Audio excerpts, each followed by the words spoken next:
जनक सुता जग जननी जानकी, अतिशय प्रिय करुणा निधान की।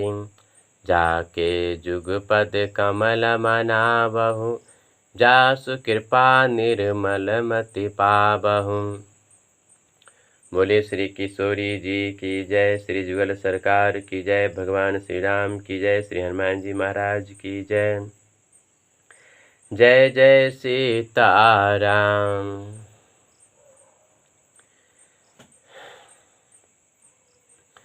बड़े सौभाग्य की बात है कि हम सबको प्रभु कृपा से सत्संग सुनने का सुअवसर प्राप्त हुआ है।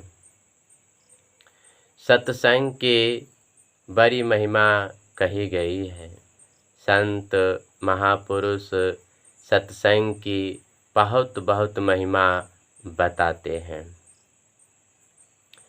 जिनके जीवन में सत्संग है उनके जीवन में सब कुछ है। जिनको सत्संग मिल गया समझिए कि उनको सब कुछ मिल गया, क्योंकि संसार में जीने के रास्ता सत्संग से ही मिलता है। यह मानव जीवन किस तरह सफल होगा, यह बात सत्संग में ही सुनने को मिलती है। तो हम सब बड़े भाग्यशाली है जो प्रभु की कृपा से हम सबको सत्संग बराबर मिलता रहता है। श्रीमद् भागवत महापुराण में भागवत महात्म में वहाँ लिखा हुआ है, भाग्योदयेन बहु जन्म समर्जितेन, सत्संगम च लभते पुरुषो यादावै।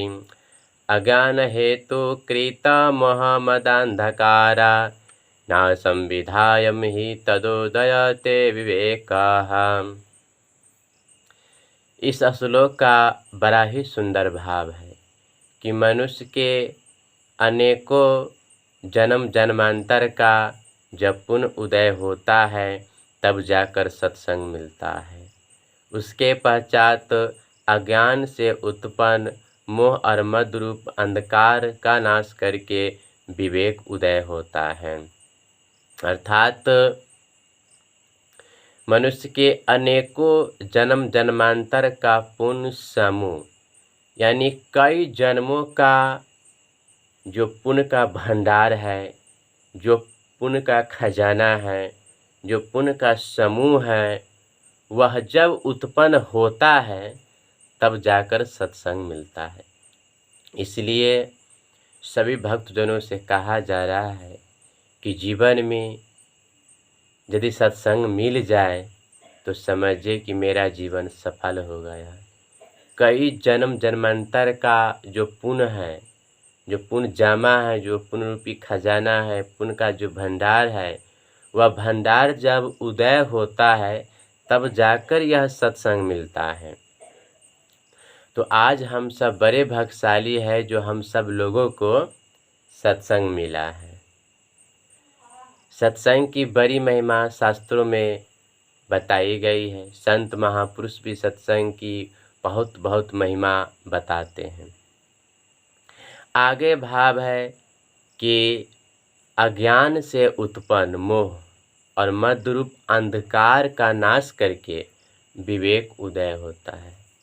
यानी अज्ञान यानी हमारे जीवन में जो अंधकार है, हमारे जीवन में जो अंधकार है और उस अंधकार से उत्पन्न जो मोह है उसका नाश होता है। देखिए, संसार में तो कुछ भी मेरा नहीं है, लेकिन जिस चीज़ से लगाव हो जाए उस चीज़ से मोह हो जाता है। अब मोह इतना हो जाता कि समझाने से भी यह मनुष्य नहीं समझता है। मानव मोह में इतना डूब जाता है कि उन्हें सही और गलत दिखाई नहीं देता। वह मोह में अंधा हो जाता है। किसी भी चीज़ का अधिक मोह हो जाए तो उस मानव का नाश हो जाता है। बोले श्री किशोरी जी की जय। तो यह जो मोह है, इस मोह का नाश हो जाता है सत्संग से। मोह अज्ञान से उत्पन्न जो मोह है, यानी यह संसार में हम लोग रह रहे हैं, तो यहाँ जो कुछ है वह प्रभु का है, पर हम सब समझते कि सब मेरा ही है। संपत्ति, जमीन, जो कुछ है सब मेरा है। जब मेरा शरीर ही नहीं है तो यहाँ कुछ भी मेरा नहीं है। यह घर तेरा न मेरा, यहाँ तो माया की बसेरा। कहने का भाव है, जो अज्ञान से उत्पन्न जो मोह है, इस मोह का नाश हो जाता है। और मोह सकल व्याधिन कर मूला, तिनते पुण्य उपजहु बहु सूला। मोह सभी बीमारियों का जड़ है। कौन सा बीमारी? मानसिक बीमारी। शारीरिक बीमारी तो जार है, बुखार है, सर्दी खांसी आदि है। मानसिक बीमारी काम, क्रोध, लोभ, मोह, ईर्ष्या, झगड़ा, लड़ाई, चुगली, चौपाटी, ईर्ष्या, बैर, ये सब क्या है? मानसिक बीमारी है, मानसिक रोग है। और सभी रोगों का जड़ है मोह। किसी भी चीज़ पर मोह हो जाए, जिसको मोह हो जाता है ना, उसको लगता है कि वह चीज़ हमको मिल जाए, चाहे कुछ भी हो जाए। तो सत्संग सुनने से इस मोह का नाश हो जाता है। और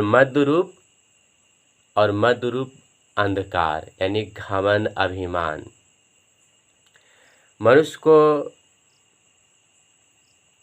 जीवन में अगर कोई गिरा देता है किसी पद से या किसी भी चीज़ से, तो उसका कारण होता है उसका अहंकार। मानव को यदि कुछ मिल जाता है, कुछ हो जाता है, तो उन्हें लगता है कि मैं बहुत बड़ा आदमी हूँ, मेरे जैसा और कोई नहीं है। ऐसा जो अंधकार है, इस अंधकार का भी नाश कर देता है सत्संग। बोले श्री किशोरी जी की जय। तो सत्संग सुनने से मोह का नाश होता है, मद्रूप अंधकार का नाश होता है। इन सब का जब नाश हो जाता है ना, उसके बाद क्या होता है? उसके पश्चात विवेक उदय होता है। जब भगवान सूरज उदय होते हैं तो रात्रि चली जाती है, सवेरा हो जाता है। संसार में जो प्राणी है वह उठ जाता है, अपने अपने काम में लग जाता है। यह जो मनुष्य है, यह मानव अंधकार में भटक रहा है। और इनके जीवन में जब विवेक उदय होता है ना, तो इनके जीवन में इजोला हो जाता है। फिर यह भटकता नहीं है, फिर अपनी मंजिल को चला जाता है, यानी भगवान को पा जाता है, ईश्वर को पा जाता है। बोले श्री किशोरी जी की जय, श्री जुगल सरकार की जय। तो कहने का भाव है कि सत्संग से मोह का नाश होता है, मद्रूप अंधकार का नाश होता है, उसके पश्चात विवेक उदय होता है। और एक भाव और है कि मोह से उत्पन्न, जय श्याम, अज्ञान से उत्पन्न मोह, मोह यानी भ्रम, कि जो चीज़ मेरा नहीं है, और उन्हें भी पाने के लिए व्यक्ति अपना प्राण तक दे देते हैं कि वह चीज़ हमको मिल जाए। ऐसा जो मोह है ना, वह मोह सत्संग सुनने से समाप्त हो जाता है। तो कहने का भाव है कि सत्संग सुनने से मोह का नाश होता है, मद्रूप अंधकार का नाश होता है। इन सब का जब नाश हो जाता है ना, उसके बाद विवेक उदय होता है। और जिस मनुष्य के जीवन में विवेक उदय हो जाए, तो उनके जीवन में प्रकाश ही प्रकाश हो जाता है। बोले श्री किशोरी जी की जय। इसलिए हम सब लोगों को बराबर हमेशा सत्संग सुनना चाहिए। तो बिनु सत्संग विवेक न होई, राम कृपा बिनु सुलभ न सोई। सत्संगत मुद मंगल मूला, सोई फल सिद्ध सब साधन सूला। बिना सत्संग के विवेक नहीं होता, और सत्संग भगवान के कृपा के बिना नहीं होता।